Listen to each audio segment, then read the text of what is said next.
Hello everyone. How you doing this evening? Hello office viewers. Hello YouTube. Hello all. Thank you so much for joining this evening. If you are watching, you're in for a good episode tonight.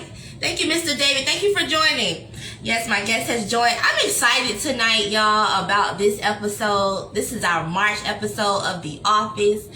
And I'm actually excited tonight about this episode because I've got a good friend, somebody that I really admire that has came on as my guest, and I'm excited to be able to sit down and speak with him this evening.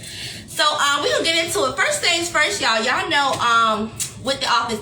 Now, sometimes, this is not every episode, but sometimes when I discover a new cocktail, y'all, because y'all know I like my little, cocktails, And when I discover a new one, a good one, I like to share it with my The Office followers. I do. I want to put y'all on. I got to put y'all on. The Office viewers. So, usually I'm a Bailey's, a Remy, cast and cream kind of girl, all of that. But I stepped out and tried something new. I don't know if y'all can see this. Do y'all see this? This is Bailey's cast and cream, but it is strawberries and cream. Okay, this is Bailey's strawberries and cream. When I say this drink, if you are a person that likes their cocktails sweet and smooth sailing, you know what I'm saying? Just really smooth drink. Go cop you some Bailey's strawberry and cream. Put it on ice. I got me a little cup of it tonight here on ice.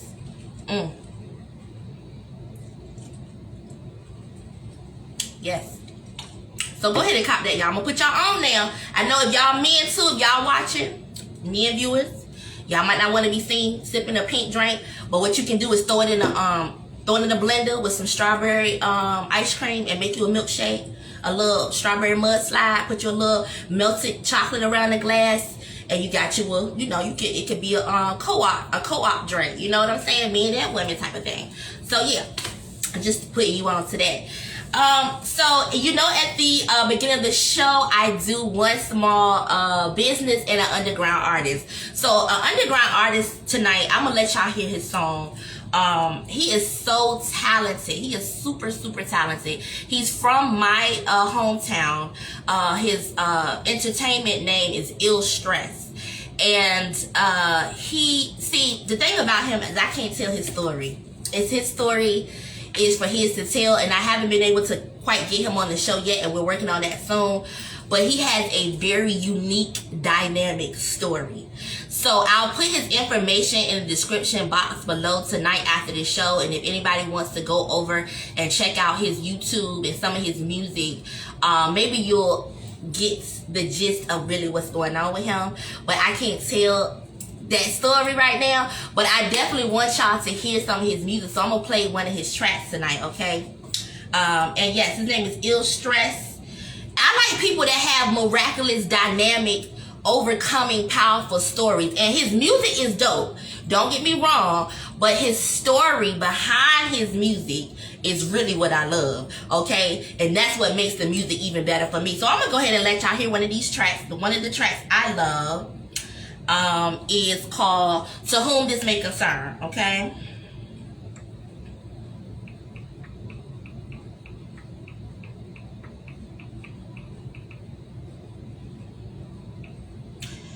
Yeah, so let me pull it up.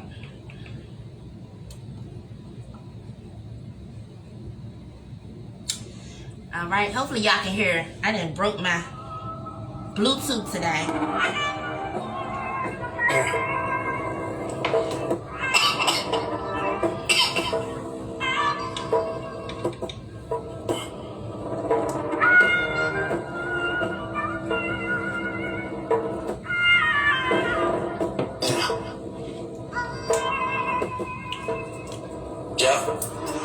A connection like ours is hard to find. We set on the first man to stimulate your mind.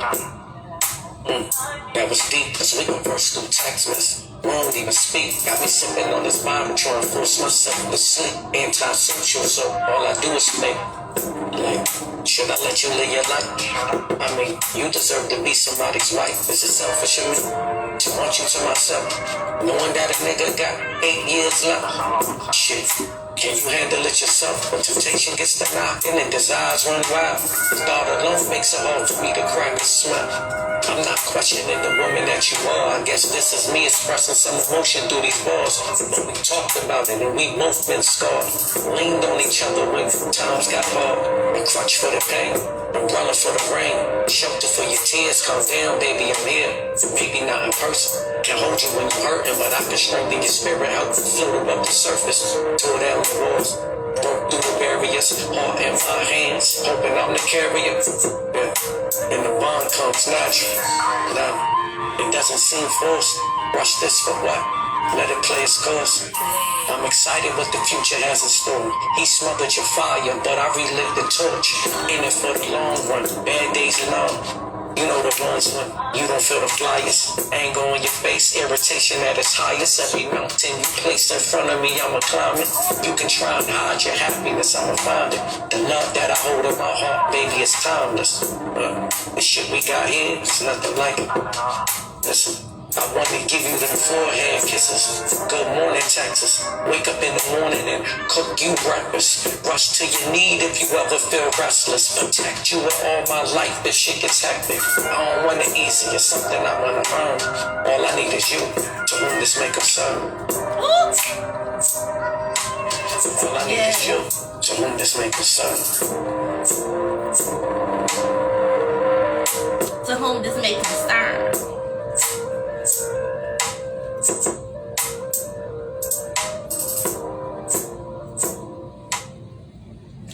Oh my goodness, that song is so high. I really want to play it again. I hope y'all can hear that, but he is high. If you couldn't, I'm going to put his information, like I said, at the end of this episode where you can go check him out. He is really dope. And if y'all just knew his story, this is why I say no excuses in life when I meet people like that. But nevertheless, you know what? I am going to play one more of his tracks because I just really like his music. I really do. So he has another song that I love. It's called For the Love.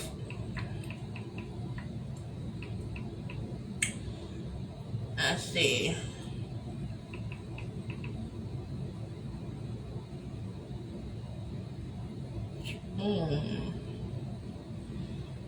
Let me see. Okay, we're gonna say hello. Let me see, y'all. I'm sorry.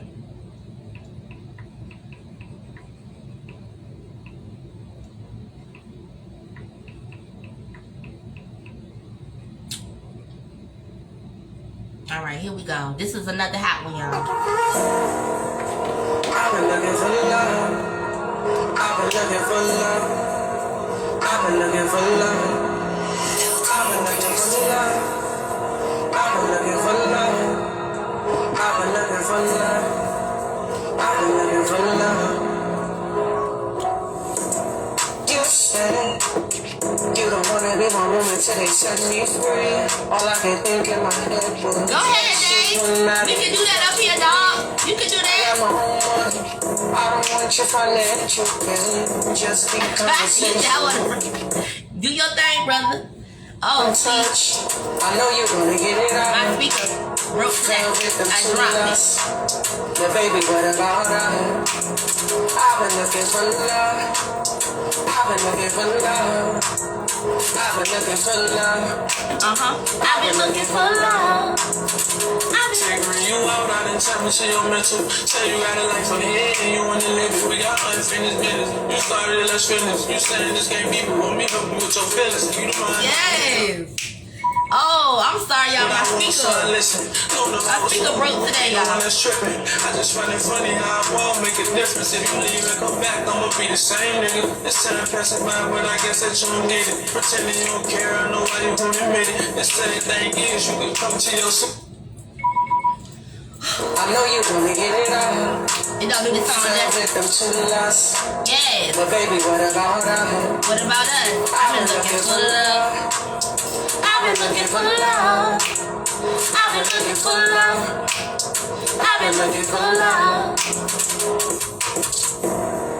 All right now, Mr. Illstress. That's ILLSTRESS, baby. He is a dope artist, man. I love him. I just be grooving to him while I'm in the kitchen cooking, you know, like it's just a little vibe.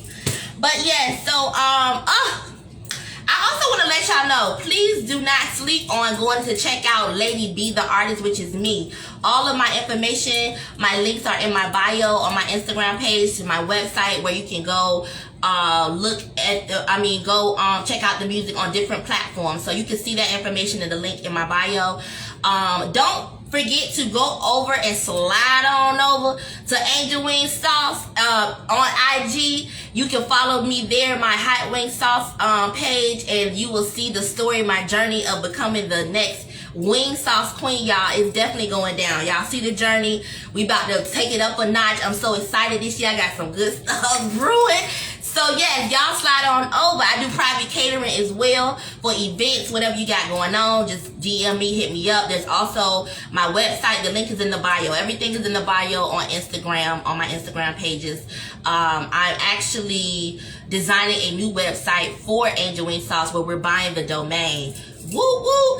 Okay, so yes, y'all, be sure to go check out all that stuff. Now, this is the part I'm excited about, y'all. With my guest coming on, his name is Mr. David Toma Pitt. Mr. David Pitt. I'm so glad to know this brother. He is so dope. He is a go-getter, a boss, definitely entrepreneur. He's been in the film industry for years, and I'm just so happy to know him, and I'm so happy to have this interview because he let me know that this is the first time he's doing like an interview about his recent project, and he's about to make history, y'all. I'm gonna let him tell y'all about that a little later, but yes, Mr. David, I'm about to bring you on now.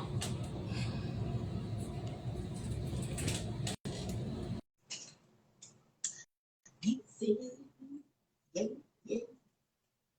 That song in my head, y'all. I'm trying not to sing it. Hey, Mr. David, What's how you up? doing? What's up? What's up, Brittany? What's up this evening? How you doing today, my brother? You talking about you? I'm happy to be here. I'm happy for real, very, very happy. I'm so elated. Little old me that you took the time out to come see about little old me, come talk to little old me. Really? I am so happy. Really, little old you. Stop. Yeah. You told me that this is your first time. Was this your first time doing an interview, or what was your first time doing? What is it? This is my first time talking about this project, really. I've been working on this project for like, not secretly, but for 6 years. Like, because I did it myself. So it was like, we didn't want to even talk about it, but it's so, the project's so good. It's like, now it's time. We basically finished. We just doing like little stuff and putting the last little parts on it, and it's basically done.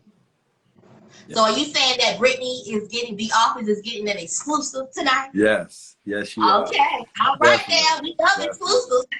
Definitely. Yes, so starting off, I'm going to let you get into that project. I want you to go into that. We're going to talk about that. Okay. But before we do that, I want you to go, and I'm going to give you the floor. I know I talk a lot. But I want you to talk about Gargantuan Entertainment. I want you to tell me about it, how it was birthed, what is it, your backstory, how it was created. Go ahead, Mr. David. You got the floor. Okay. Gargantuan Entertainment. It started in the federal penitentiary, actually, with me and Marcus Massey. And we just had a crew in there. We used to write every day, work out, do the normal stuff. But we basically, we formed a crew in there. And it wasn't called Gargantuan at the time. It was called the Round Table. And it was like, guys from all over the country. It was just more or less like, well, basically it started like this. My friend Marcus Massey, he had heard that I had did a film when I was on the street called Street Heat. And he wrote books. So I heard of Marcus Massey. Who is he? That's my partner, Marcus Massey. He out of Charlotte and Atlanta. But I think I've heard of him. I gotta go look him up. I think I've heard of him and been around him. Yeah, me and him got books together. Yeah, you probably have. He's everywhere. Yeah. Yeah, he's doing. Okay. He's really doing it. I'm sorry. Go ahead. I didn't mean to interrupt. No, this is how you do it. This is how we do it. So we basically we was in prison. So when we got in there, we got some guys together.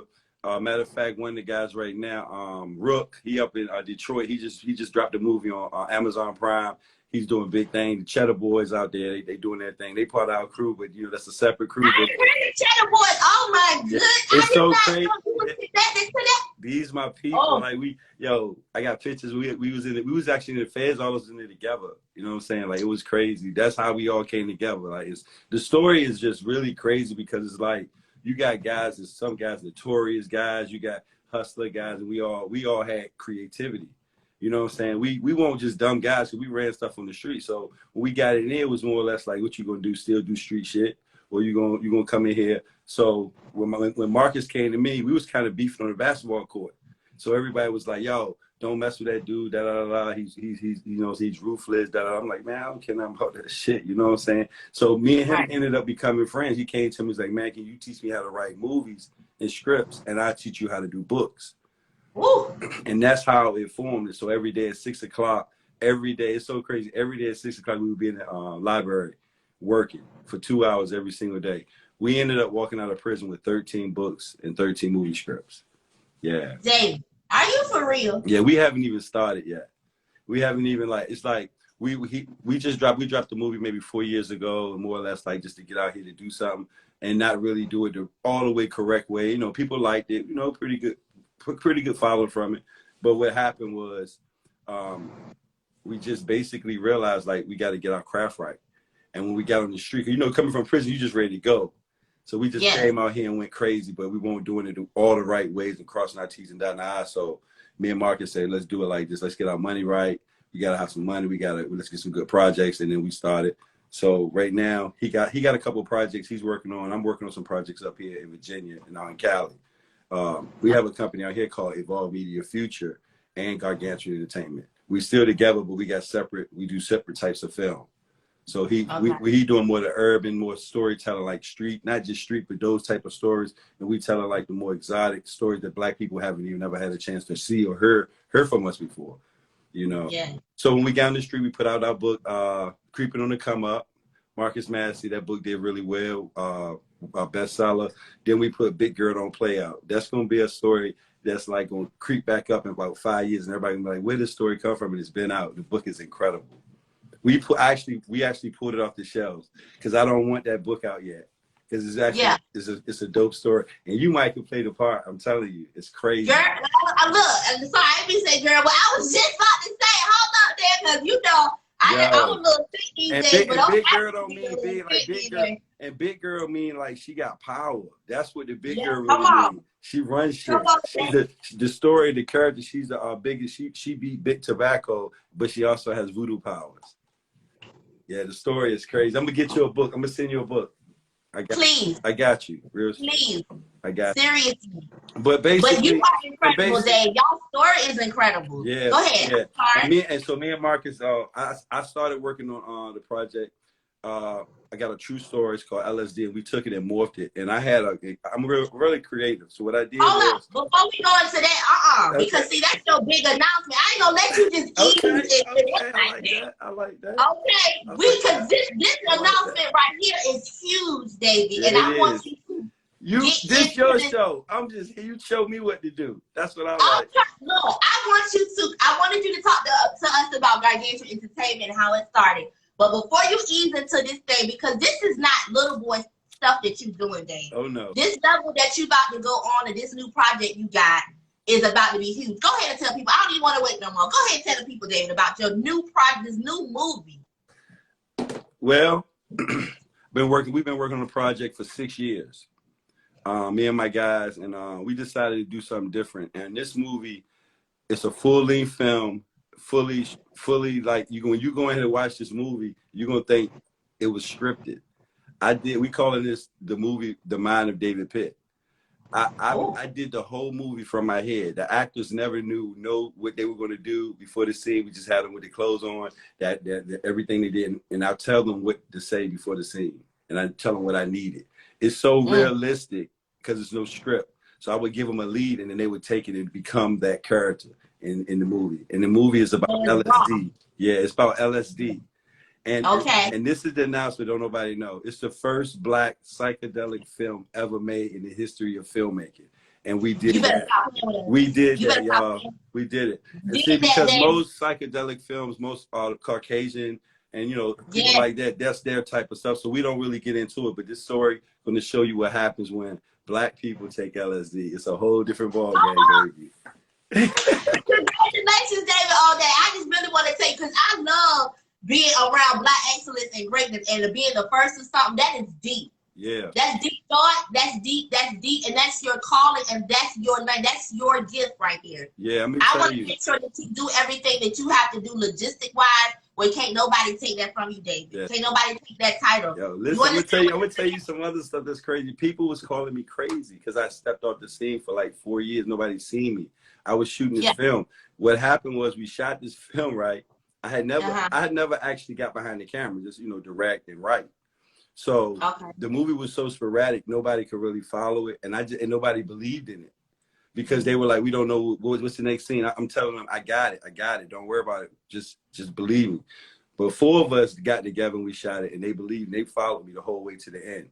But no, the people that was gonna film it for me, they didn't like it because sometimes I sit down, I wouldn't do nothing for an hour because I'd be creating in my head. But I wanted to do a film. This is like a painting. I shot this movie how a person go to paint, and it's in their head, and then it leaves their head and goes to the film. It goes to the canvas. I did it. It left my head, and it went straight to the film. So you did it JB style. You went in there and freestyled this thing. Exactly, but it's a full-length film, and you wouldn't know it unless I told you. Right. People think these actors are. Where did you get these actors? Where they come from? Because they never. It's so real. It ain't no fake. It's like because they're really saying what they would say if that situation happened in their life, and that's how I made it. So it's a new style of filming. We call it genetic. We call it organic filming.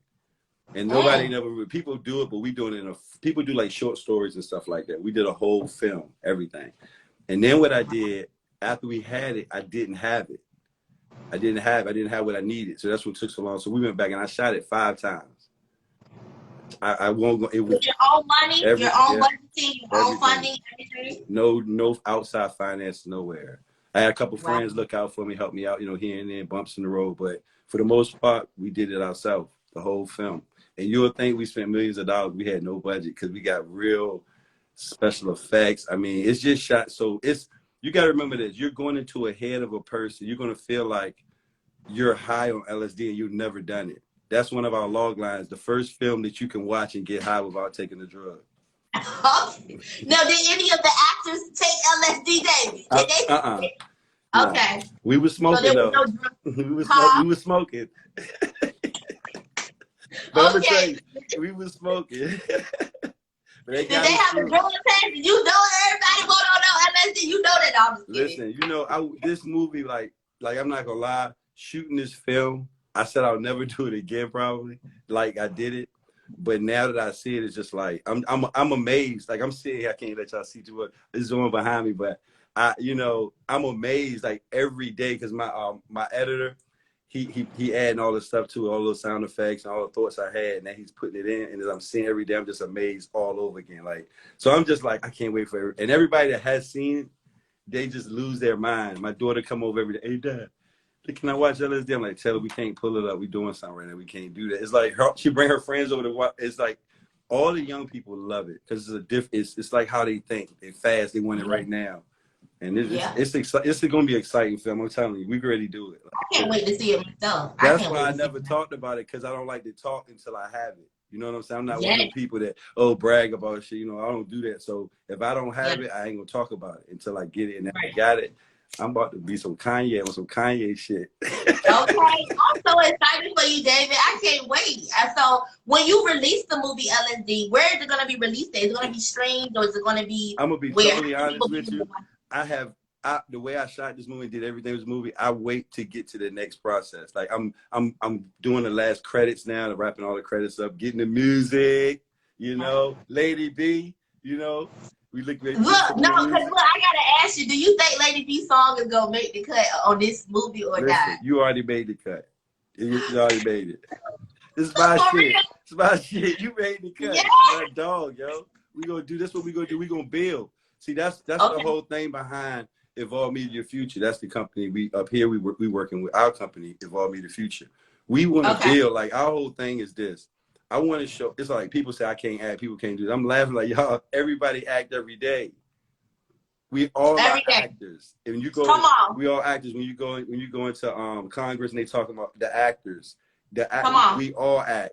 So what I want to do is I put people in situations like I could be riding down the street and I see a person. I know this person has a unique look and maybe he's doing something, I'll get his number and I say, I'm gonna talk to you later. And I might not see him for 2 years, and I'll remember and call him when I got a scene for him.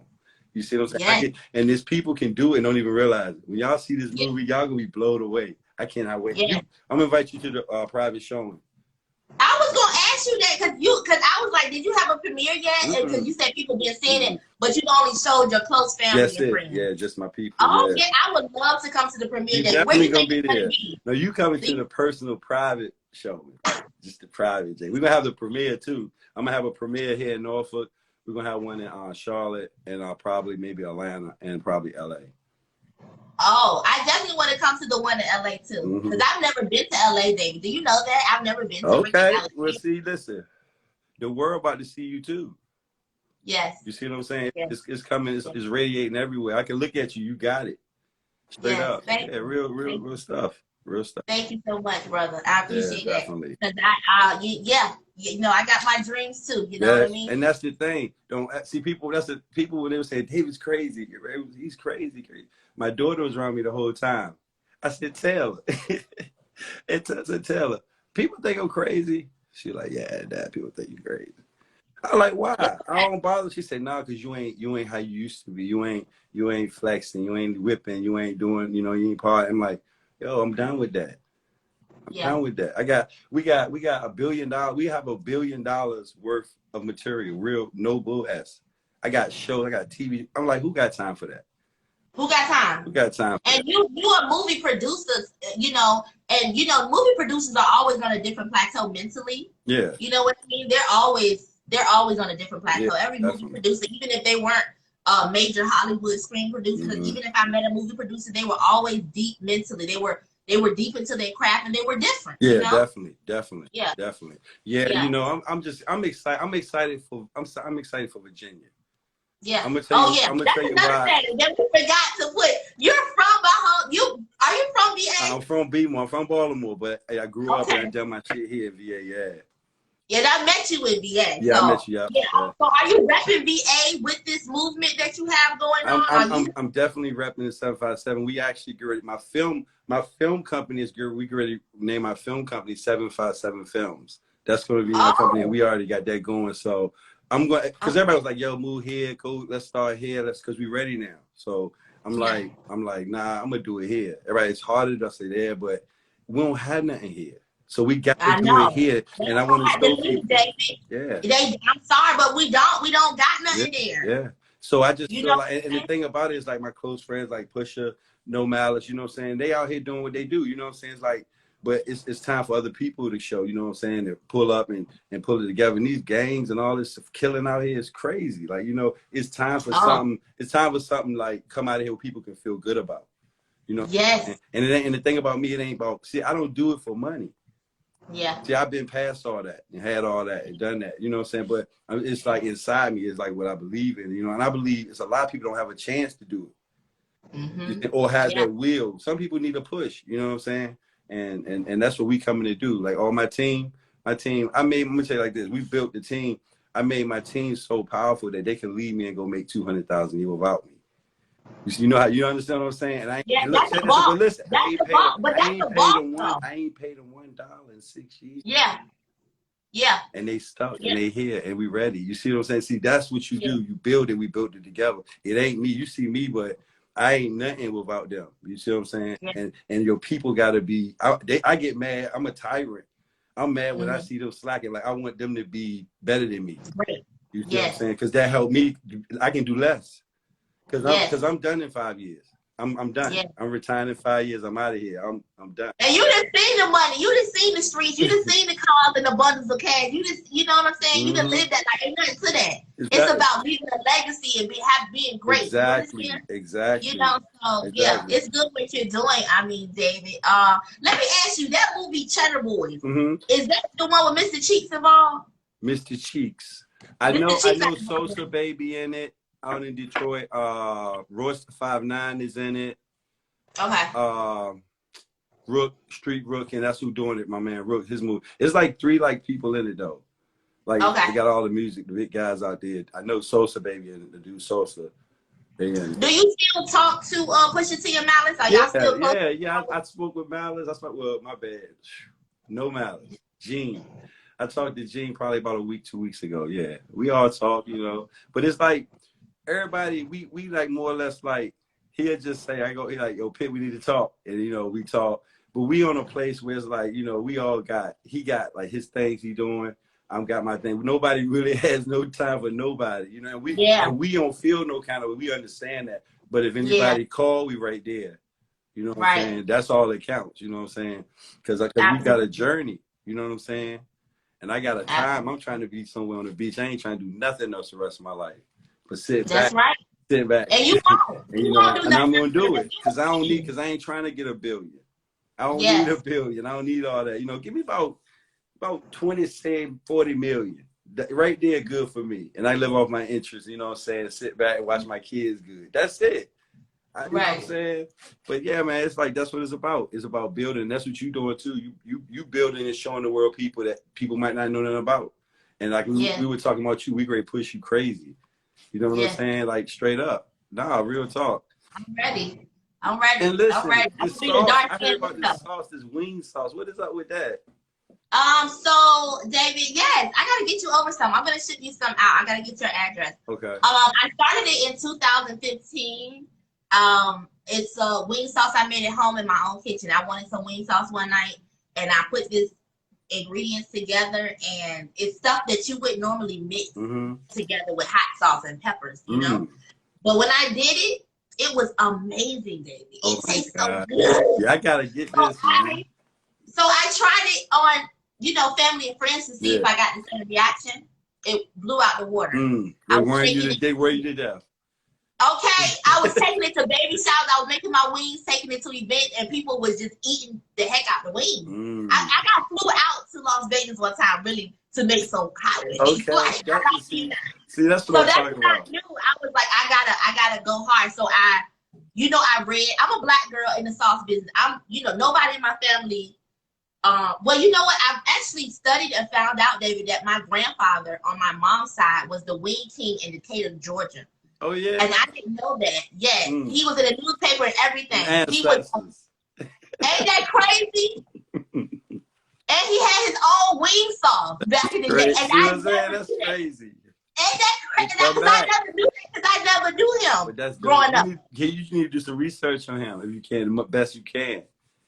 I know, but I talk to him now. You know, I met him as I got older, and he sat down and told me, he was like, when he heard about my wing sauce, because I had went to Atlanta where he lives for a Master Chef audition. Okay. And I stayed at his house, and he was like, you know, I had a wing sauce back in the day. I was like, what? He was like, yeah, I just sold it out my wing trailer when I made my wings. And I was like, Renee, you never told me that. That is crazy. See what I'm saying? We hustlers. Listen. Black people, you never know who close to you, what they do. Yeah. Or what they can do. You know what I'm saying? Definitely. And that's what's so crazy to me is like the older I get, and I've been in all parts of this shit. And it's like I'm starting to see like the real magic with black people. Come on. You know what I'm saying? Like, you know, I used to be sometimes, I'm gonna admit it, I used to be embarrassed of black people sometimes. You know what I'm saying? Like I'm still kind of embarrassed a little bit. Certain ones. You know what I'm saying? Just sometimes on a whole, just how we do shit. You know what I'm saying? But then it's like I saw through that. And you know what I'm saying? I got knowledge and understanding. And then I see like, yo, we just don't get it though on a whole. You know what I'm saying? Like if we show any like all that killing and negativity we put out, if we turn that around, you know what would happen? Come on. It'll be crazy. And it's so simple to see, but that's why they want that. And treat that music and that shit like that and keep pushing that kind of shit on our youth. It's crazy. Just like that's a whole other show, David, because that has me so heated and I'm so passionate about stuff like that. That would take a whole nother show because it's some deep stuff to unpack. Yeah, because I can look back at us and we got, and I ain't never want to admit it, but we got, you know, we was out there getting that money and all we heard on the radio. See, back then it was more killing. It was more like hustling, making money. So all we hearing about is bricks and keys and bricks and keys and keys and bricks. And that's all we was searching for and going after. Now they talking about guns and killing and guns, and that's all they do. You see what I'm saying? So I see it now. I'm like, damn, it's just the same shit, but they flipped it. Now it's flipped now. Yeah. You know? So it's rough. So, yeah, I know. It is, especially it breaks my heart because it's the young children with this gang stuff. They are killers. They just don't care. They wild, man. It's the only And thing that wow, make and it's like when you ain't get it or nobody gave it to you, and wherever you get it from, that's what it's gonna be.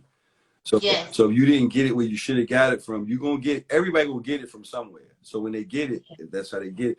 The thing about it is, it's like you can have those tendencies and want to be that guy like that, but just get some knowledge though with it. You know what I'm saying? Because sometimes you can't stop nobody when they're youth. They gonna do what they want to do, but at least have some knowledge. And that's what, yes. and that's another thing. We got a little thing called Be Like Unc. It's on Okay, YouTube. It's I called saw that. I checked that out on YouTube. The yeah. episode. We Yeah. trying to we're gonna do a little series called Be Like Unc. We just playing around with it and just Okay. and playing with the characters and stuff. But I want to be more like you saw it, like more or less like it's real, like so people can understand. So they can understand that somebody giving it to them. I ain't trying to tell you not to do it. I'm saying, yo, Mhm. if you're gonna do it, understand what you're doing, understand why you're doing it. You know what I'm saying? Yeah. And then you might make a different decision. Yes. You And know? that's what it's gonna take, David. It's gonna take older men to kind of coach some of the young men through because they don't have fathers. Yeah.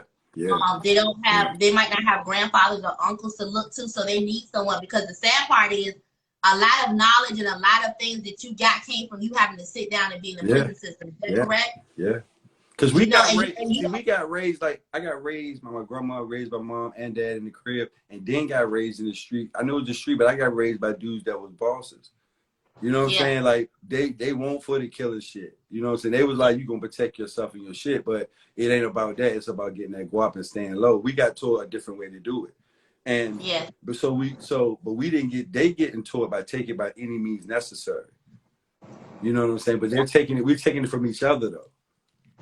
You see what I'm yes, saying? And from see, each yeah, other. and that, Yeah, that's the problem. and that's right. And that's why I really got to get in this. That's why I tell people, you ain't just, y'all think y'all supporting me. What y'all do when y'all support me, y'all don't know what I got going on where I'm trying to take this. I want to get to a place where I can do some shit to show these kids some real shit. And like Jay said one time, Jay-Z said it, I can't do shit till I get it.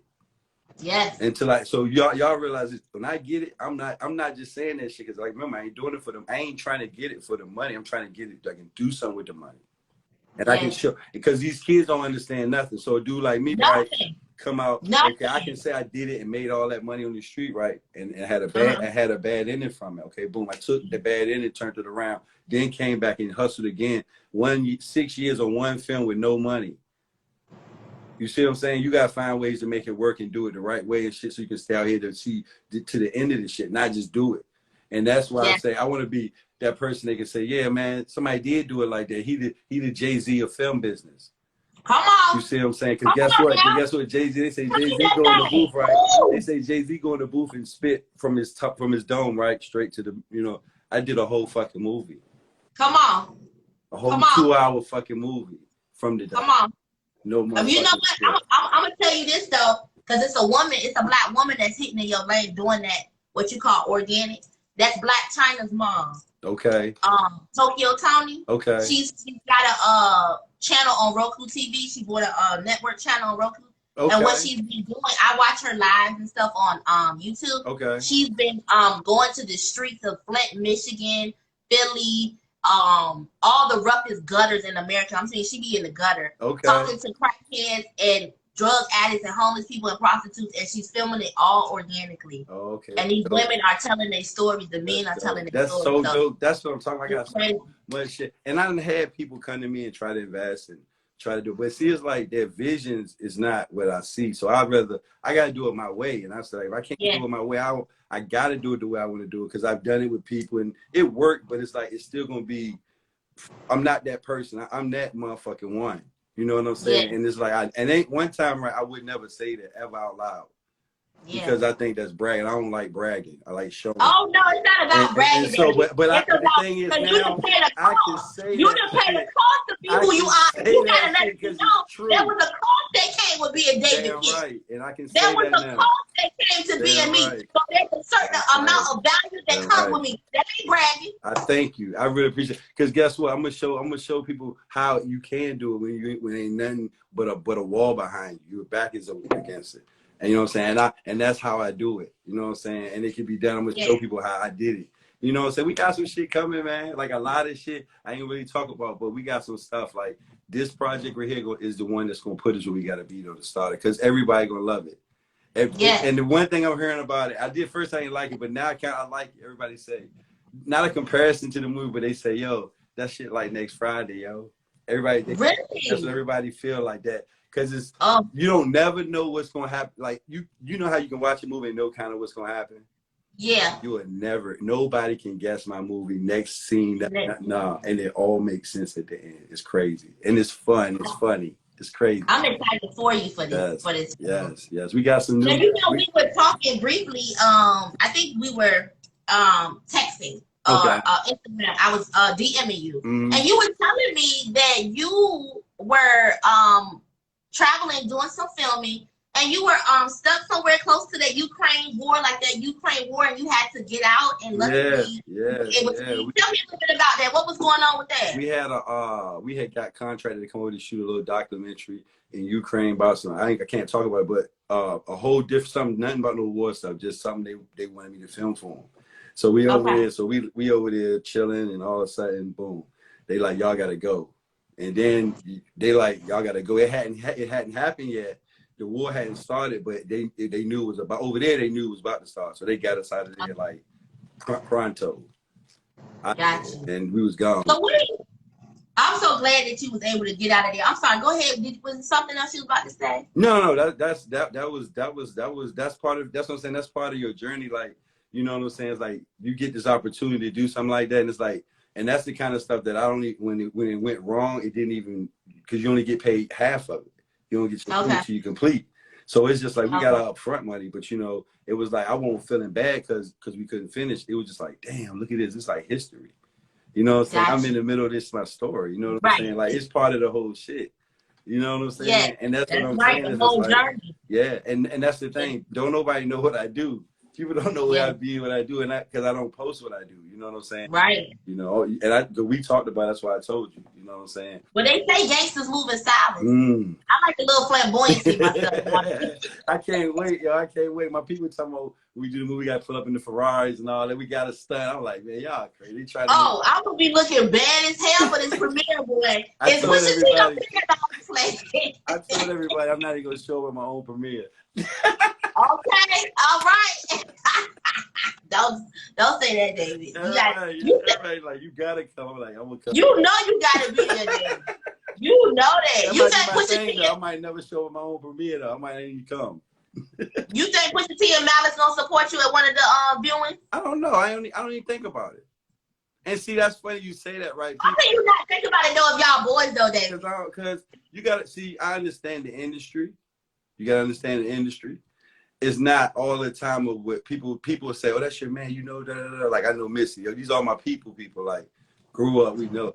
I can't expect them to do shit because they got their own agendas and da da da da da. The people paying money and you know what I'm saying. So it's like, if they do, they do. You know what I'm saying. Like matter of fact, Pusha shot with me. Matter of fact, I'm gonna tell you something. Pusha did real shit. Pusha sent me to a meeting with Latifah with the come up, me and Marcus Massey, and he was like, I was like, Pusha, I did ask him. I was like, bro, you know anybody out in LA? Da, da, da, da. When that was like early in the game. That was like when I first met you back then. And so he was like, I got you, bro. He hit me back, hooked me up with a girl in LA. I didn't even know he was sending me to. I walk on the Sony station, what is it? What is it called? The Sony sound stage or whatever it is. And guess who I go see in the office? Sha Kim and Latifah. Stop playing. He put me right in the room. Yeah, he put me right in the room with him. Like, wow. So our movie was a real street, like shoot 'em up. The come up is a real, like, it's a really good movie, but you gotta watch it. It's about the Willie Lynch letter. And that's one of those movies I believe it's about. It's actually what's happening right now, savagery. But and that's what young people don't even know. A lot of young people don't even know about Willie Lynch. Yeah, we shot that movie 7 years ago, and what's happening in the movie back then. It was a little too ahead of its time. Now is exactly what's happening. But so Latifah was like, yo, we really can't do nothing with it. Da, da, da, da. But the point is, yeah, because Latifah did that. Yeah, because it's really like some real. I understood why she said it. You know what I'm saying? Like, but I thought she would be a visionary because it won't right. It won't right. You know what I'm saying? Not for what it was, but she was like, if it was this, that y'all meaning wasn't there. See, when we took it to them, it wasn't about the Willie Lynch letter. I included and showed what Willie Lynch said black people was going to be doing 3 years to 1,000 years from now if you put this on them. And I showed now, today's time, what we had Willie Lynch talking in the beginning of the movie. He was standing here on the James River, telling the slave owners how to do us, how to turn black against the light skin, the woman against the old. You know, he gave them a roadmap how to break us and make this go into us genetically and mentally for 100,000 years for real. I got the book right now. I'm reading. You know what I'm talking about. I'm actually reading the book this week. Something told me to just pop that book. You know what you're talking about. So I'm actually reading that book this week. Yeah. So the movie show all the savage, everything happened in the movie, and at the end of the movie, Willie Lynch come back and ask the question at the end of the movie: "Are you a slave?" Oh, you see what I'm saying? So that's deep. Yeah, and so we all slaves. In America, we all still slaves. It's just a new way of slavery, not beating us no more. But it's the money. We are slave to the dollar. We're slave. Yeah, we're slave to our own selves. We're slave to our own selves. You know, we're slave to drugs. That's me and No Malice. That's No Malice. Me and No Malice talk like that's a brother like with mad respect. Like I can say I came up under him because like I worked with him on two of his projects and did his audio book. Okay. And I did his audio book and we worked together. And like me and him became what is it called? Pitiful, Poor, Blind, and Naked. Wretched. Okay. No, wretched. Did he give you any credits on it? I don't even know, honestly. Okay. We worked. I got paid. You know what I'm saying? We worked. I got paid. Okay. But more than getting paid, let me tell you what happened. This what the phenomenal part was when I worked with No Malice. It wasn't never about the money, getting paid, credit, anything. At first, it was. It could have been. But then what I realized, working with somebody who's been in the industry with Pharrell, with, you know what I'm saying, with everybody knowing, you know what I'm saying, Justin Timberlake, he been in the game, he know how the entertainment world really works. A lot of people I didn't truly know how it worked until working with him and really seeing it. I saw, and I got an uphand close how it got to work, how your stuff got to look. If it ain't like this, it ain't gonna work. You know what I'm saying? Like it's a certain standard that's needed. And I didn't go to school and I didn't do this. But I did work for Blackstreet back in the day with Chauncey and Markel Riley and them. I did some stuff. But even when I was hustling, I still was, you know, doing everything. You know what I'm saying? I never was just a hustler. You know what I'm saying? And so No Malice, like he walked away from a lot of money. And I'm sitting beside him as he's walking away from a lot of money. And he's now chasing God. And you know what I'm saying? It's just like, I saw that and it just taught me so much, you know what I'm saying? Like coming up on this. So when people say like, they don't look out, people look out, you gotta, what you gotta do is, but F what somebody gonna give you, what are you gonna get? That's how I've come and make and get and do what I do. I don't look for anything. I just get what I can get. And I take it and mold it into myself and use what I don't like about it, things I saw I didn't like, and I saw the things I did like, and I put it in there. I got a whole new repertoire, and I know it works, and I know that the industry, it works. Like, you can do stuff on the street, and people, but the industry a total different monster. Yeah, so you'll be wasting a lot of money. People waste a lot of money doing stuff trying to get in the industry and don't know how it works. Come on. You see what I'm saying? So that's your payment. You know what I'm saying? Like, that's how you find out and get the game. Like I got $1 million worth of game. You know what I'm saying? Just being inside, just being in a room. Come on, man. You need to start a podcast called $1 billion worth of game. Look. Listen, we got something coming out. Gilly and T got one. Gilly and Wallow got one. Yeah, we got one coming out called The Making of a Mogul. Oh, I like that name. Yeah. We coming. I like that. Yeah, and you gonna be a mogul. You coming on the show. You coming up there. Thank you so much. I'm gonna be so happy to be there. I give interviews, but I'm waiting to be interviewed because I got a story. You need to be interviewed because they need to hear people. See, you need to be heard. Like, I'm happy talking to you and listening to you. Just to kind of like, a lot of times my problem I can't nobody motivate me. Yeah. I gotta be self-motivated. So when I'm around people who down all the time, I'm like, yo, you know what shit I'm carrying? If you carrying 1,000 pounds, I got 16 zillion pounds. And y'all don't even know half of what's going on with me. And I ain't saying a word and y'all don't even know it. Because I ain't carrying no weight. This is what I want to do. Yes. Most time people think they stressed out all the time. Nigga, this is what you want to do. Why do you stress out on your own shit? Some people don't know how to. It's the Willie Lynch syndrome. They don't know how to not be a slave. They don't know how. Listen, I don't even sleep. Come on. Sleep. I'm going out for 3 hours a day, brother. I don't sleep, and I can't sleep. You know what I'm saying? You don't got You can barely sleep. You That's know one of the that, secrets. though. You know it. When you try to be great, you barely have time to sleep. For real. Because your mind is constantly going. Exactly. Because and it's things that need to be done. And the vibration that you on, you will throw Ooh. people off because you be so narrow-minded to get to this where you're going. You know, and people are thinking you're doing it for money. Right. But it's never, most people, it's never for the money. Come on. It's for the driving, you know, what's your purpose. You know what I'm Come saying? on. And it's like people, I done have friends, I got friends be like, yo, Pitt, come on, man, what's good you? I'm like, man, listen, I don't care. Like, I'm good, bro. Like I'm so wealthy. I'm doing what I want to do. My kids, man, my daughter just got married, bought a house at 23. Congratulations. How old is your daughter? 23. 23. Okay, yeah. You look good. You got a daughter that old? I got 23. I got my son, DP, my son, rapper, you know what I'm saying? He walked away from the game and opened up a store. He got on, he 27, and I got a son 25. I'm 48. David, you look good. I didn't know you was that old. Yeah, I'm 40. I mean, you ain't old, but I'm just saying,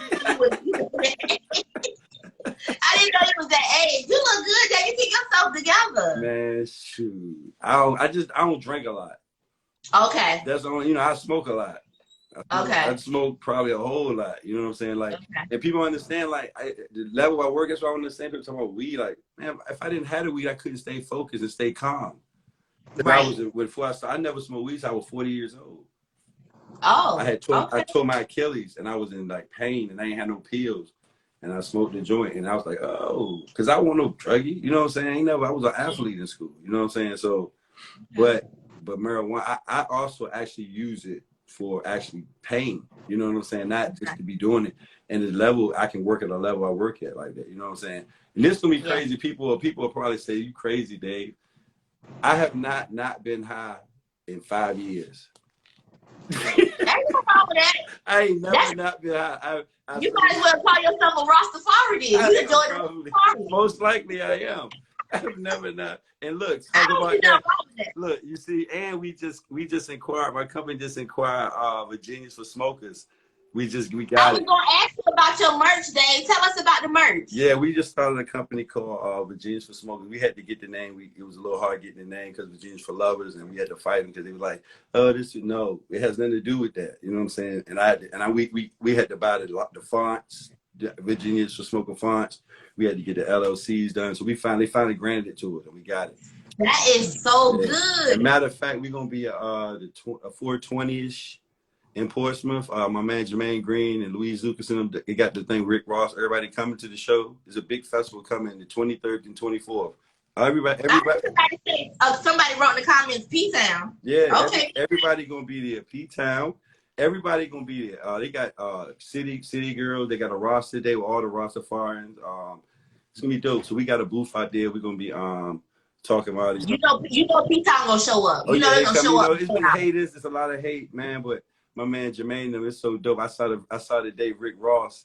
I saw Rick Ross just say, "Yeah, I'll be in P-Town." I was like, okay, because at first they were like, "Man, ain't nobody coming. They lying. They try to get people money." Rick Ross gonna be on his first private jet the hell up out of there. He never been to P-Town. He might have been to open locker. Gucci man, Gucci coming. All of them coming to that joint. It's gonna be crazy. Oh my gosh, Dave! Yeah. Do you think that event is gonna be without a shootout? Do you really think got all the Portsmouth police, they got all the sheriffs, they got it's the police, everybody gonna be in there, and you can smoke and everything. It's an enclosed place. They got a big sports and like 15,000 acres. It's gonna be dope. I believe it's gonna be dope, and I think the energy, because it's for like peace. The whole thing is for unity, like because Portsmouth been going crazy, shootouts everywhere. It's been done. That's why I'm like, all the dope boys gonna be in one place. Yeah. All the gonna be in one place. But like, see, the tickets, it's like no disrespect to Portsmouth. No, we know, and that's the thing about it is why, because at first, anybody gonna say Port, but at the same time, when the police is running it, one thing about niggas in Portsmouth, they ain't stupid. They don't care about no police. Yeah, but they're gonna be. You gotta remember, they're gonna be inside of an event. So with the police outside and inside of the event, so niggas ain't doing that. Okay. And niggas smoking. And look, and people smoking. we having fun smoking. Ain't no, you know what I'm saying? When you smoke, you less violent. You know what I'm saying? Ain't gonna be no drinking and stuff like that. You know what I'm saying? Ain't no be no drinking. I don't think it's gonna be drinking. I ain't heard nothing about no booths for drinking. But you know, Portsmouth is notorious for BYOB. They gonna have their own drinks. And of course we're gonna have their own shit in there selling it. They gonna be in there selling this shit. Now they got their own booth now. You know that's gonna happen. They ain't everybody knows. Niggas gonna be blocking. They gonna be behind it. They gonna be standing behind niggas selling liquor in the back, passing on. Yeah. I'm gonna pray for you for that event, David. I really think you need to wear a Teflon dog bag. Go ahead, represent Rick Ross. I tell you, I really believe it's gonna be good. The Senator Louise Lucas behind it, the city behind it. You know what I'm saying? It's and you gotta remember they spent 1.5 million. They spent, but every time the people, Jermaine and them that's throwing it, they spent like 1.5 million. Everybody paid already. All the artists paid. It's gonna go one or two ways. It's gonna be a epic event, or it's gonna be a catastrophe. Because just like something in the water, everybody thought it was good. Everybody was like, it's gonna be bad. You know, it's gonna happen. No, I knew that wasn't gonna be bad. No, I knew that wasn't gonna be bad because I knew how Virginia Beach Police was already gearing up for it, and I know for real he was gonna have his things in lined up in order. It was gonna be a certain class of people. I kind of knew, you know, how that was gonna go. That would have been the same people that did something in the water is doing this event too. They're the people that's behind the event. Okay. Yeah, they hired. Okay. They spent money. They got like that's what made me once I got inside and started seeing what's really going on, talking to my people and seeing them. I mean, they're talking to one dudes in the little meetings. They got that shit tight. Like, yo, that shit. They not playing. Like, you can have fun and come in. Ain't nobody playing. You can search when you come in here. You know what I'm saying? You ain't coming in with no gun. None of that's coming in at all. Like, you go and you go. I be having problems. I don't want no problems. You gotta come out there. You gotta come out there and do a show. You need to come do a live show out there.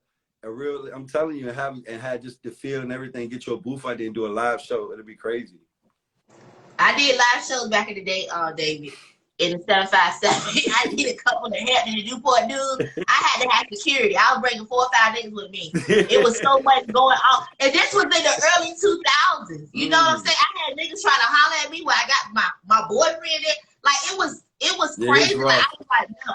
I gotta be in a certain element. Now that I'm a seasoned artist, there's only certain venues you can book Lady B for. Certain stuff I'm not going to. I'm just sorry, I'm not doing it. Hey, look, I gotta put you over. I know some people out in Raleigh too. I got my man who got a big nice club out there. Yeah, see, I like it's gotta be a certain venue. When I hear about the event, then I know what I want to do. But it's so much happening in the world right now, David. I don't play no game. Yeah. I don't play no game. I know you don't. No, I don't play no game. You made it too far. I have, you know, and I started from the gutter. I started from doing street shows and the bootleg spot singing for people and doing it. I know, you know, I made it out of that. And yeah, it's a certain level of certain things I'm just not gonna do. You can't. Absolutely. Let me see. I got some questions here written. We just been going off the flow, which I know. Damn right. Yes. Let me see about the Ukraine thing. I was gonna ask you to tell me about the Be Like thing, like what inspired that. And when I watched it, basically I got from it, you were trying to tell the young man things that he wasn't receiving from his mother at home. He was coming from his mother at home, but he was disobeying. And you were trying to steal some things. He was just getting in the streets, you know, riding around. He was like, he had got in trouble. The whole thing started, he got in trouble. He had smoked marijuana.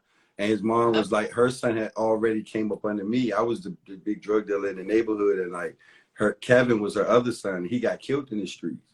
So, so more or less, she came to me like, please talk to my son because he's starting to, you know, get bad. So I'm talking to him. He's supposed to play basketball. He didn't go to school. So I'm just like, you falling down this road. So I'm showing him through my life how messed up my life is. Like, look at me. But look, I'm telling you. Cause you was hilarious on that episode. You was going off. I was like, look at Dave. He's showing ass. And that was all organic right there. It was raw. Yeah, exactly. And that's how you feel like you get a real feel. Because that's how, like one time when I looked at it, I was looking how he was looking at me. That's how the youth looking, like puzzled, like they don't know what to do. And I was like, damn, he captured that shit. You know what I'm saying? He captured it. And so, yeah, it's just like, I'm just telling him straight up, look at me. Look what I'm doing the stuff. I'm the person that you trying to be like. and look at my life. I'm in a hotel room selling drugs all day, and he more or less like, this is easy, huh? And then I said, okay, when that fire get on you, we'll see what you're gonna do. When the police came, you saw what happened. He really didn't want it. He wasn't ready for it. You see, and that's what most of these young kids, they doing it, but they like the music. They trying to live what they see. It's like they imitating art. Right. You know, while they imitating art is just being art. It ain't real. It's not real. But you out here doing the same shit you seeing them do that's not real, but you doing it real, and you destroying yourself and everything around you.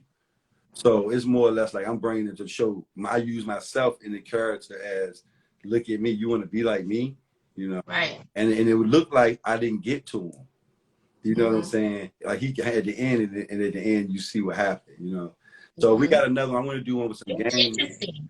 Yeah. It was very interesting. It was a different vibe. And that's what I like about it, because you don't want to see something that you've seen before. It was so different, and I liked it. Yeah. And I got one I want to do with a young girl that's like prostituting herself. Was she doing it? Was she doing it with weed and little clothes? You know, stuff like girls doing. You know what I'm saying? Like just regular shit. Come on, Dave. Oh, yeah. I got a dope drink. She gonna try to come on to me, and I'm gonna give it to her. And I'm gonna show her she like a little girl to me, but I'm gonna give it to her just like I gave it to him. So we work. You gotta. You go. People might be mad. You gave it to him, boy. You gave it to him, boy. I'm watching. Like, oh, I gotta go. Why should I do to her ass though? I love it, Dave. I love it, Dave. I haven't seen stuff like that in a while. I think stuff like that was back in the 90s. You know what I mean? Like, I don't know. It was like different type of raw stuff. It was basically from independent film artists as well. You know, it's like you're looking at somehow how it really is for real. Like not a thought. Like are they acting? Or, no, this is real. Right. Like. Everything Bishop said out of his mouth was what he would have thought. That's what that character would have said. Like, you know what I'm saying? So it wasn't like somebody wrote it for him. I played off him. He played off me, whatever. And then, you know, I didn't even know what he was going to do. So I had to come back with something until we finished it. And it was just, and we did that plan. We shot it like we had got some new equipment. So we started just playing with the equipment and we started going back and forth and we kept going. And it won't really even meant to be nothing. Oh, really? Yeah, it was something we was just playing with just to record it with the new cameras we had got to see how they look. Okay. Yeah, and we kept looking at the footage. You're like, damn, this scene like. So we edited a little bit, played with it, you know, and that's what happens when you organically do something. It could become something that you never even thought. Like that's true.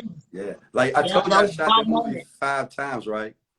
And what happened was scenes that I reshot, I ended up using those little scenes somewhere else in the movie, and it worked. It's like it's so crazy. What we doing the making of LSD too? Also, I might have that coming out also. So, that's what I was gonna say. Are you gonna do the show the behind the scenes type of thing? I got a whole thing because it's so crazy how we made it.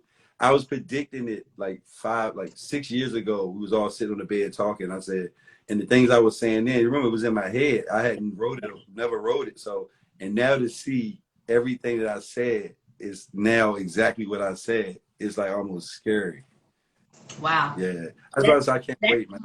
Yeah. That's confirmation. It's just like what you had in your head back then is becoming into fruition. Yeah. You know what I mean? Yeah. It's happening. Let me read this because look like somebody from P-Town coming for me. Oh Lord. I hope I believe this event will finally show P-Town as a place that isn't always violent, but we can come together and have peace and fun. Okay. Yeah, I like that. That's what's up. Yeah, I hope so, girl.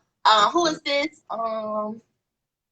I am Tony Jones. Okay, Tony Jones. I hope so. Yeah, what up, Tony? I really do. Because, you know, by me being a girl from Norfolk, you know, P-Town has had to rep like Norfolk has. We turned up. You know what I'm saying? So I hope so people can get a different view. Yeah, definitely. You know, it's time. It's time. Yeah. You gotta go through this rough patch. By the rough patch being so rough right now, that's how you'll see the difference. Yeah. When you get through it. You'll be like, oh shit, look at how it is now. So you had to see the rough shit. You know. Because I got a friend in P-Town, and I'm telling him, he be calling me like he be going through it out there. And he a hard-working, regular dude. You know, he worked out there at Roger Brown's. But he was telling me every night, like, it's getting worse in P-Town. He was like, he keep the strap on him. Like, he be in the car talking, and we be, like, doing a video call. And he, like, would be in the car and put a gun. He, like, he don't know because there's so much robbery happening. His cousin just died in a hotel. It was all over the news. That's crazy. In a hotel, he was trapping out there, and the guy came and shot her. So that's why I get scared, because I have people calling me from P-Town telling me like this junk is really bad. It's rough. It's rough. Yeah. And you know, for me, it's just like, and I know this is it's normal. It's so normal for me. Like, but that's not normal, Dave. I know it's not. I know it's not normal, right? But I'm from Baltimore. You know, I'm from Wolf Street, 1719 Wolf Street. Like, and then coming to Portsmouth, it's like, that's true. It's normal. And then, you know, feds and life streets. It's like, but the thing about it that I always carry, I never carry guns. Never. Ever in my life. No parts in my life. You don't got no gun. I ain't saying got none. I said I don't carry it. You don't carry it. Why you don't carry it? Because I don't need to. My energy, I don't have to. Okay. Like, my whole life, I'm not gonna hang around people that's gonna need guns. You know, we got money. You know what I'm saying? It's people we are hired for that type of shit. You know what I'm saying? People I come where I'm around. So we never believed in that. And I ain't doing nothing against you. I'm coming to help you. And everybody knew that. If niggas hated me, they only hated me because of girls and shit, not because of that. You know what I'm saying? And I never was a threat. And my alliance was too long. You fuck with that, damn. You know who you got to fuck with. You see what I'm saying? You be your real self. Yeah. And that's why I love Portsmouth.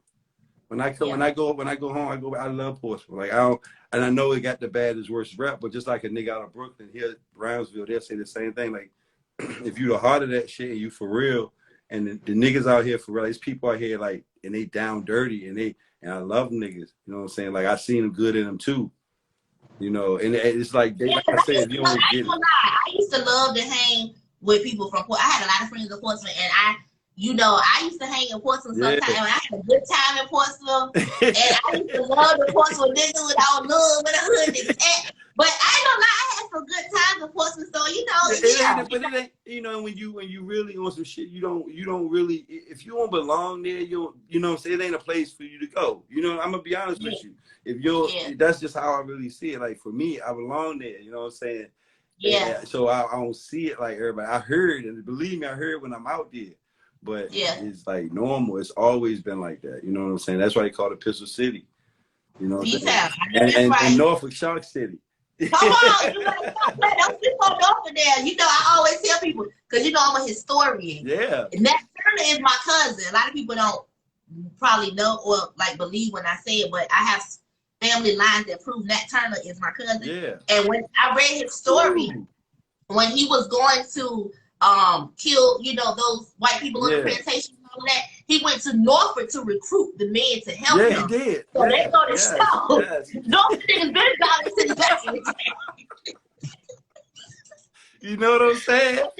You know what I'm saying? And he got his mans.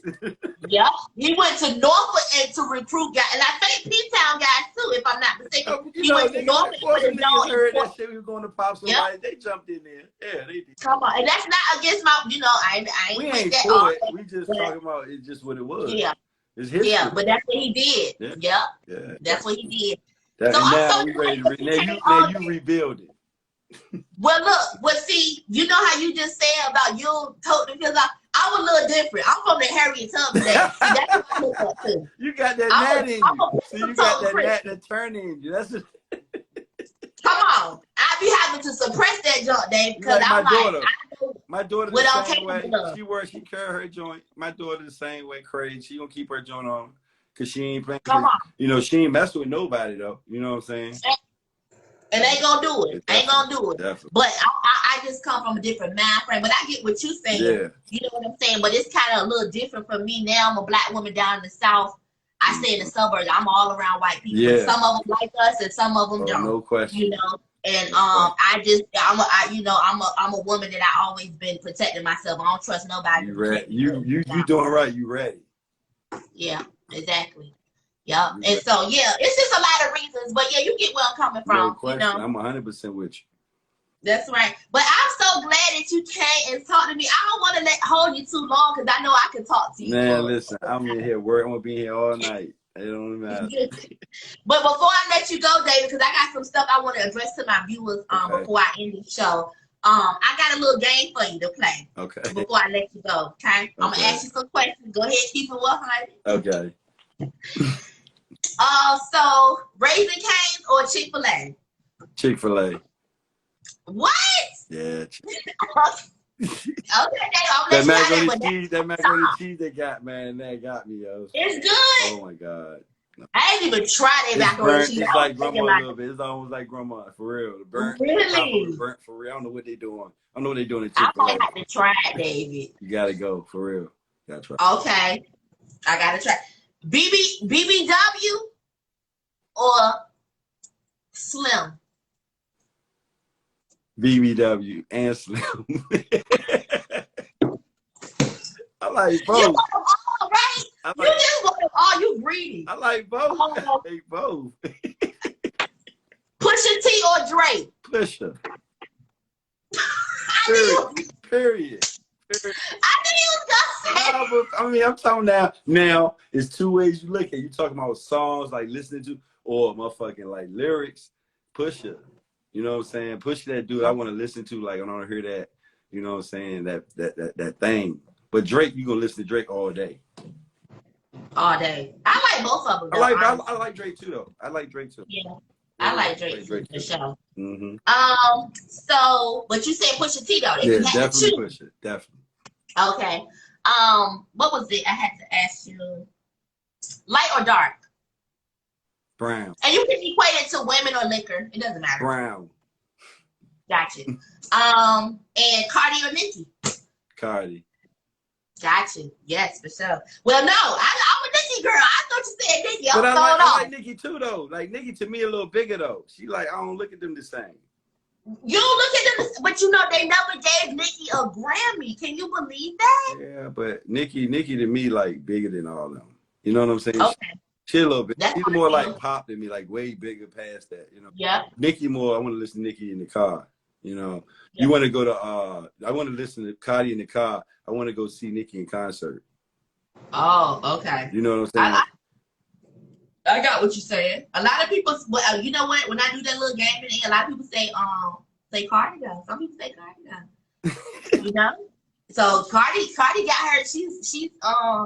She's undeniable to some people. She get her just due. I get she it. dope. I respect her because she was the first female rapper. She rap like a dude to me. I listen to her. I mean, I'm gonna be honest. She rap like a guy. Like you listen to her like you listen to a dude. Like also, I don't even really pay the way she played with the words and you know what I'm saying. Like her voice, her tone. It don't. I mean, not trying to put women rappers down. I'm just saying like the way her cadence, how she spit, it's like that same rhythm. You know, I like to listen to. I'm a J person. You know what I'm saying? You a J, J, that old J. That's some knowledge that you just can't get no. KRS-One and J. Yeah. Oh yeah, KRS-One. What? Yeah. Oh my goodness. Then you going all the way back. Don't let me start naming names. Drop the names down. I was a Big L girl now. You know, Big L. That was ridiculous. L was ridiculous. Yeah. I love some Big L now. Yeah. But so is there anything else you want to tell the viewers, David, before you end the interview? Anything else that you want to say? Just be waiting for us. Evolve Media Future. Wait for Billionaire, Mahogany, Bishop, Backwood. We coming. You know what I'm saying? Dr. Arthur Stanley. That's my character. And where can people keep up with what you got going on other than your Instagram? Is it a website? I'm gonna drop everything. We're gonna have when I drop it. We're gonna everything, trailers, everything will be known. I'm just so weird. Like I don't want to do nothing. I want my stuff to be right. I don't want to put no I don't like putting intention into. Like they want to do that. Like right now, we just doing credits. So now I'm finally on the credits. I'm finally. I do everything. I will put all the energy into one. It ain't just credits for me. I'm trying to find. I want to do some different kind of credits. I want to do my shit a little different, you know. So that's why I'm real picky anyway. Yeah. You got the right to do that. You got the right to do that. This your baby. This what you created. That's right. Cause I ain't gonna lie. I had the lady who made my first commercial labels. We went back to the drawing board about 4 or 5 times. She got sick of me. But I'm like, this is my baby. Yeah, you know? It got to be how you feel and see it. You know what I'm saying? Yep. And what you trying for it to say. Yep. Exactly. Yeah. Exactly. You know? And still keep it within budget, but be as great as it can within budget. Exactly. You know? Exactly. Because then when you get to that level, the budget is important. Everybody, man. You know, everybody on my team mad at me. I They mad at you, David. they hate me for real, probably. But Why? because I don't take no less than just pure utter just domination. Everything. Yeah, me too. Because that's the only way we come up with nothing. So everything gotta be that. You can't slack. You know what I'm saying? So it's more or less for me. We all be sitting around. I'd be like, hey y'all, and I can see their faces. I say, I like this scene, y'all, but I think I could do it a little bit better. And they'll all understand right at that moment, we're great to shoot this shit all over again. Yeah. And at that moment, it's like, not because it's just, I know I can do it better. Why just, it's good. Yeah. But, who I want better? You know, and that's what you said, by being mine, and I ain't take no money from anybody. I ain't want no time left. I had a chance. Just everybody, all of us saying it's a masterpiece in filmmaking, like honestly. And I can say that. And, but it's something I probably would want to do again. Yeah. Because you know, but is what I did. One of them. No matter so we one time, he said, "Man, do one thing good, and you can eat off it forever." Come on. And that's what I got from it, and that's how I always thought about. Like, yo, I believe can eat off this forever. You know what I'm saying? I believe that. I believe that. Yeah, and I get what you're saying, and it's really harder for women because every industry that I tap into, that I make my money off of, a good piece of my money off of, is male-dominated industries. Mm-hmm. In the music, in the sauce business, you know, it's not a lot of women that's in the sauce business, hot sauce business. When I go to events and stuff, it's a lot of white men that all that. And then in the music industry, when I have to deal with producers and recording engineers and beat makers, it's men. And I have to be what some women call a bitch, because I have to step in letting you know I'm not to be played with. Don't take this light voice as a joke. I come here for business, and I can stand and hold my own. Exactly. But for women to do that, we're looked at as bitches. You know what I'm saying? Or we are I don't know, evil, mean, whatever. But when a man comes in and he present himself and bring that power, that's normal for him. But see, a real boss don't look at it like that. A real boss look at it as she just doing her shit. You know what I'm saying? I don't even see it like that with a girl when her shit a certain way and she paying her money and she doing her shit. That excites me that she's so passionate about her shit. That's how I see it. It's just all about who is the person in front of you.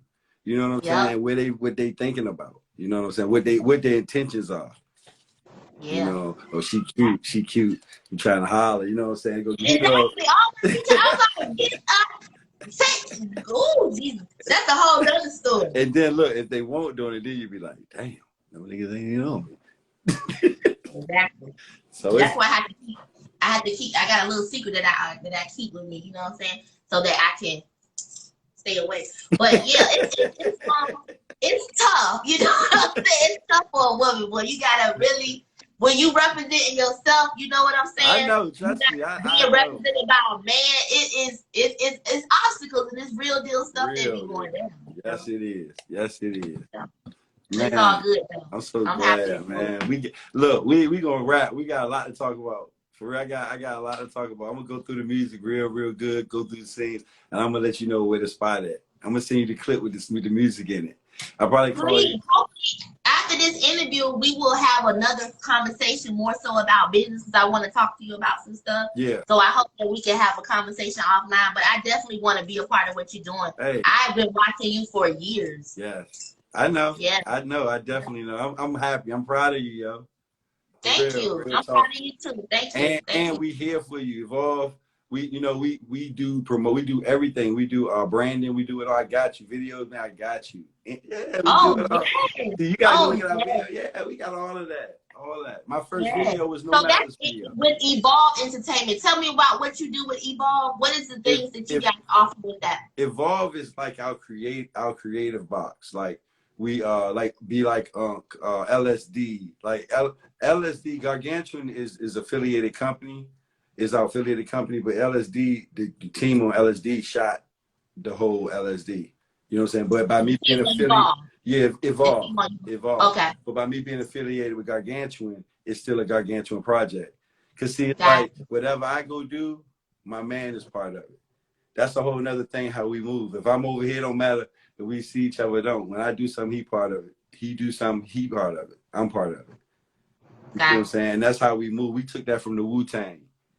You know what I'm saying? Okay. Wu-Tang, everybody. Oh, you know they legendary. Oh, you gotta take it from the Wu-Tang. Wu-Tang put back, every artist put back, but they all get money. So even the ones that's not doing as well as the other ones, they all eat. Gotcha. Yeah. So before I let you go, David, then I don't know if I'm teeter-tottering here on being unprofessional, but the ladies might want to know if you got any ladies around your age group. They might want to know. Are you taking or are you a single man in this Boston film industry? I'm taking. Oh, you are? Okay. Well, she is a blessed woman then. That is good. All right, then. Well, yeah, you gotta let the ladies know. You gotta let your followers and people know because you don't want no mishaps. You know we have mishaps. No mishaps.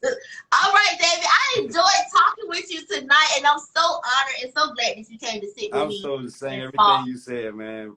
All best wishes, man. And thank you. And I'm gonna put your information in the description box so people that wanna just look at your page or go to your website or whatever they want to do, they can contact you and follow you as well. Is there anything else you wanted to say this evening? Just love you, man, and keep going, man. Do your thing, yo. You about to be that. I'm telling you, you dope. You dope. Thank you. You dope, man. You got it. That means a lot from you, Dave. No, Thank you. Dope. You dope. Look at your smile. They should have came and got you for the Wendy Williams show. Oh, now don't make me blush, Dave. Now you know, come on, Dave. You got that personality. They'll love the fuck out you out there. Yes. Well, I'm waiting on God. I'm gonna wait on God and see what He got for me. My homeboy Big Show just got a TV show for Sky Channel 4. He like 7 feet tall. He played for the Wizards. He from Portsmouth. Rogers, Big Boy Rogers. He just got a show. He been fighting. He started off Instagram, and then he got a show up there. You know what I'm saying? He doing his thing. Yeah, I'm proud of my boy. You know. And shout out to his name, Big Show. Big Show, and he used to be with the Ruckers and all them back in the day. Okay, shout out to Big Show. His show DBS Buckets, Bubba Buckets. That's what it's called. He interviewed everybody. That's how I got on the Roy Jones joint before the fight when he fought Mike Tyson. I was the only one on the show. Yeah, crazy. What? Yeah, yo. Wow, that's crazy. Dope. But yeah, I'm gonna believe, and I'm gonna believe, and I'm gonna keep going as long as the fire is within me, and as long as it's fun for me and it feels good and I'm passionate about it. I'm gonna keep going. I'm gonna tell you something. The moment it becomes where it's not fun anymore, I'm gonna stop doing it. I'm gonna give you a little game. Fuck believing. No. Okay. Oh, come on. No, I don't do nothing unless I know. Come on. Ooh. Believing cool, but it still leaves a room for failure. Yeah. No. Pursue what you know. You right. That's it. Yep. Hands down. That's period. So ain't nothing to be said after that. Let's get it. Yep. All right, now. You have a great night, my king. And thank you so much for coming through, guys. Go check out when it drops. LSD, the movie, the first. Oh, that sounds so good. Oh, thank you. All right, now. Thank you so much, David. Love and you have a great night. Big up. Yes. Good night.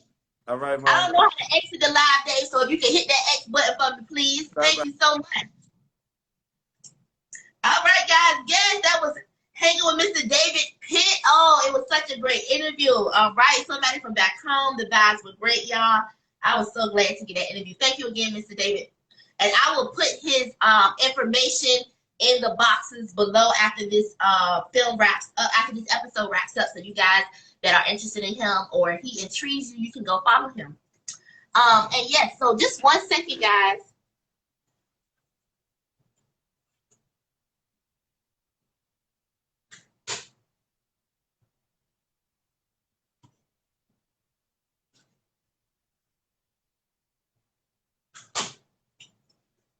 All right, thank you so much, office viewers. So, but tonight, I didn't have another guest to come on to assist me with this topic that I want to talk to my office viewers about. So I'm just gonna give it to you guys, cut raw from the top of my head and from my heart here, because well, first let me say, I have been watching, what's going on in the news as far as with the politics. I'm a political girl. I like to know what they're talking about. I like to know what's going on. I like to be in their business as much as I can be in their business, because a lot of what they do and what they decide ultimately affects our life. So I like to keep up with it, you know. So I've been looking at this thing here, what's going on with this Ukraine, Russia, and then how America wants to be involved, and the Russian president is not really too happy about that. So I sat and I thought, I was like, for my viewers, you know, because I don't want to come to y'all with no bull. I don't like talking about bull. I'm not the girl that really want to sit down and talk about bull. I want to talk about something that really can pertain to people's life and really help them, and is really talking about something. You know what I'm saying? To me, it may be interesting to some people, it may be not, but I really feel that, for one, I honestly don't feel like any country at this point is dumb enough to fight the American military heads up 101. I don't know if they that dumb. I mean, I think they know what that comes with and what that entails. So I don't think they would ever come on like straight up warfare. I feel like they would come more so on cyber attacks, viruses, biochemical warfare, things like that, you know, things that we're not really expecting to happen. So as I said, and I'm watching this war on the news and things that are happening, if it happens to be where our government intervenes too much into this Russian situation and Russia gets mad and wants to attack, I feel like it would be more so a cyber attack on our country, which they feel like it will hurt us more, because Americans, from what other countries think about us, we are lazy. We depend on technology for everything. You know, we can't live without the internet. We're unhealthy. We're obese. And we are stupid, pretty much. That's what I feel like other countries really feel about us. So to really bring us down, Russia, if they were to do something like an attack, I think it would be more like a cyber attack. So it would be more like a blackout, like a power grid, you know, attack our power grid and shut everything down. And if they do that, ladies and gentlemen, it would be no internet, no electricity, no running water, no way to pump gas, no way to cook food, no way to get to your money in the bank, and amongst a bunch of other things. I think equipment in the hospital would stop working, probably, unless they have generators that can overpower that. But when the power grid is gone, that means there's no more electricity. You got to find your way to make your own personal electricity. So I don't know if our government is equipped for that. I don't know if the hospitals and the government have enough equipment or generators to last for days or months if something like that was to happen. To be honest, I really don't know if our country's prepared for that. So being my followers and my viewers, I wanted to get y'all prepared, so that at least if you are the office viewer, you're going to know a little something to survive a little something if there is a blackout. So that's what I wanted to come to you guys about tonight.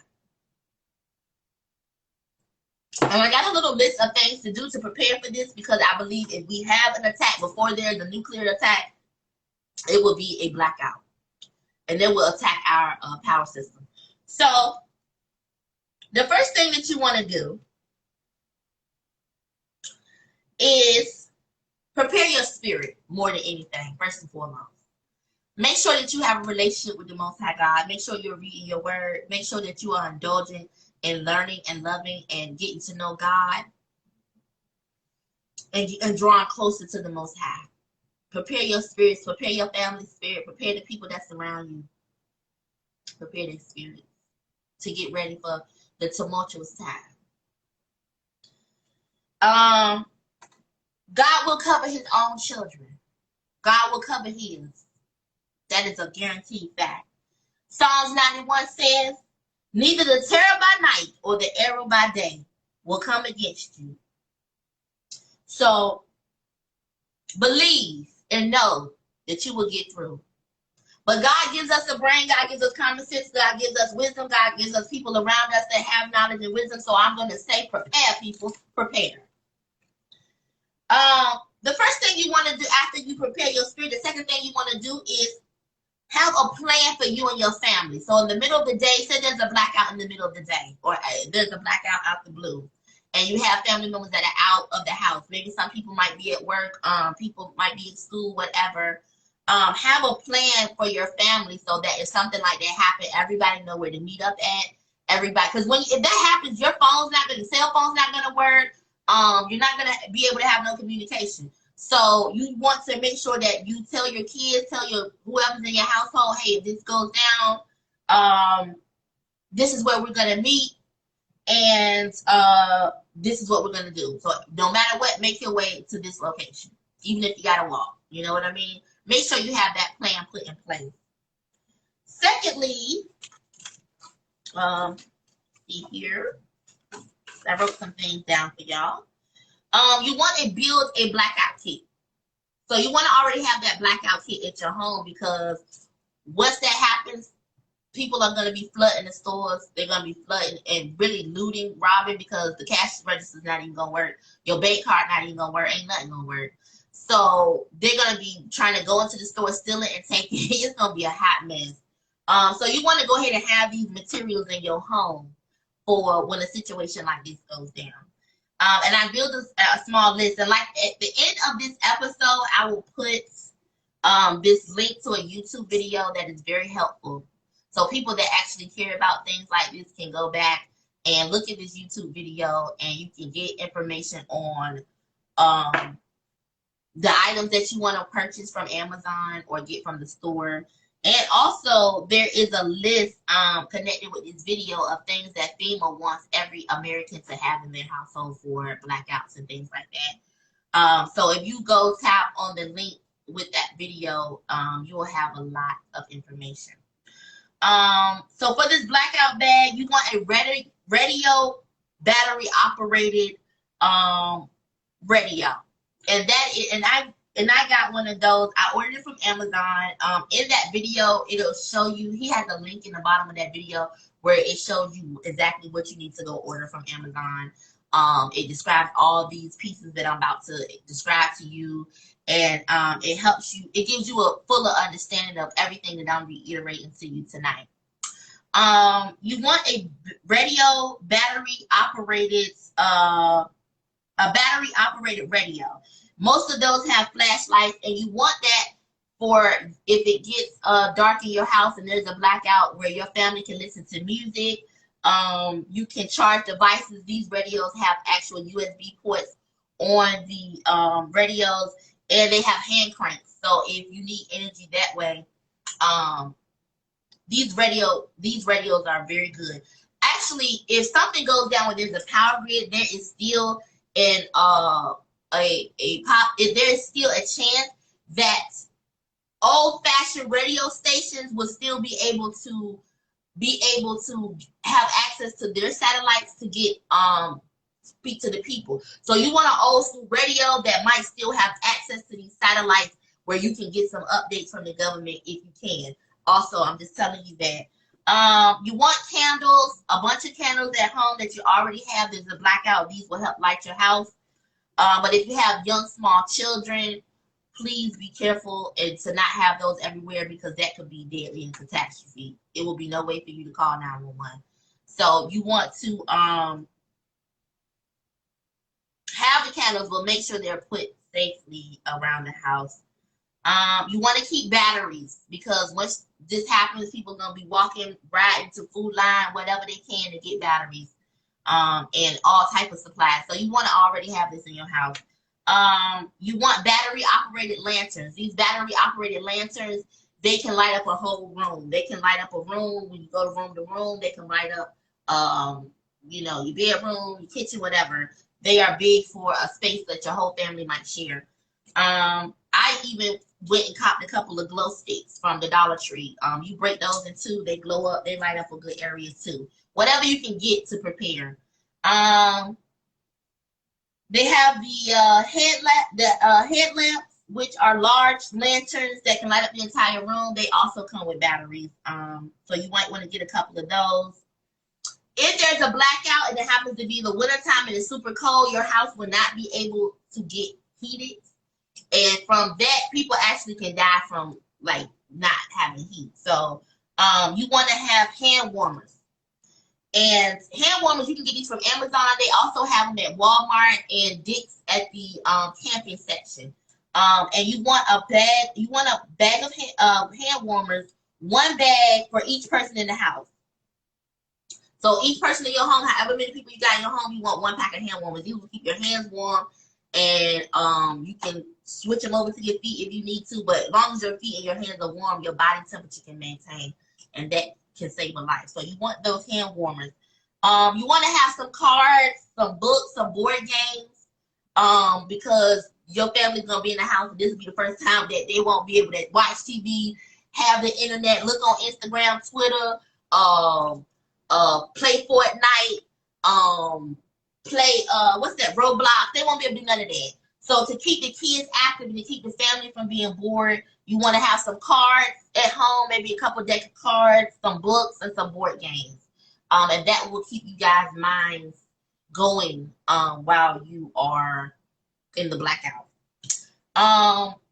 You normally want to prepare for a blackout for 3 or 4 days. Usually countries can negotiate in that time frame, we would hope.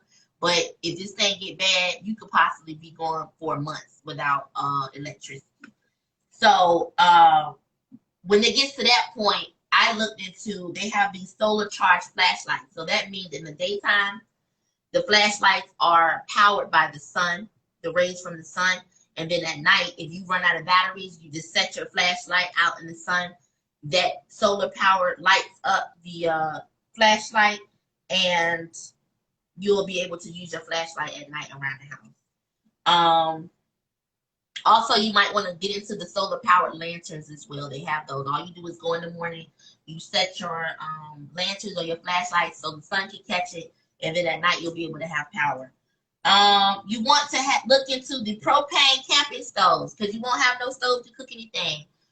You won't have any way to sanitize your water or to have warm water to bathe in or anything, or to cook some noodles or soup or whatever. So these propane camping stoves are little stoves from propane that you can cut on in the house to boil your water, to maybe take a bath, to cook you some soup, or to make you some tea or coffee or any freeze-dried foods. This camping stove will be very, very handy, come in handy.